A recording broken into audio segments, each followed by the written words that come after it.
Hello everyone, welcome to Safa Maria cooking. சாஃப்டான சப்பாத்தி எப்படி செய்கிறதுன்னு பார்க்கலாமா? 3 கப்பு கோதுமை மாவு, தேவைக்கேற்ப உப்பு, 1 ஸ்பூன் பட்டர், அரை ஸ்பூன் சர்க்கரை, வெதுவெதுன்னு நல்ல சுடுதண்ணி எடுத்துக்கோங்க. கொஞ்சம் கொஞ்சமாக தண்ணி ஊற்றி நல்லா சாஃப்டாக மாவு பிசைஞ்சிக்கோங்க. மாவு பிசையும் போது கொஞ்சம் சாஃப்டாக பிசைங்க, நல்லாயிருக்கும். பிசைஞ்சிட்டு இந்த மாதிரி கொஞ்சமாக ஆயில் விட்டுட்டு ஒரு 1 மணி நேரம் மூடி வச்சுருங்க. ஆயிலும் கீயும் சேர்த்து மிக்ஸ் பண்ணி வச்சுருக்கேன்.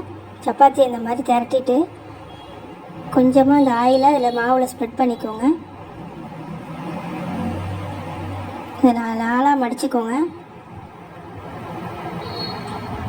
ரொம்ப ஹை ஃப்ளேம்லேயும் இருக்க வேணாம், ரொம்ப லோ ஃப்ளேம்லேயும் இருக்க வேணாம், மீடியமான ஃப்ளேமில் இருக்கட்டும்.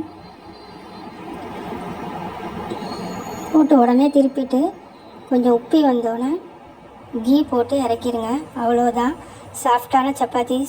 ட்ரை பண்ணி பாருங்கள். பிடிச்சிருந்துச்சுன்னா லைக் பண்ணுங்கள், சப்ஸ்கிரைப் பண்ணுங்கள், ஷேர் பண்ணுங்கள். தேங்க்யூ.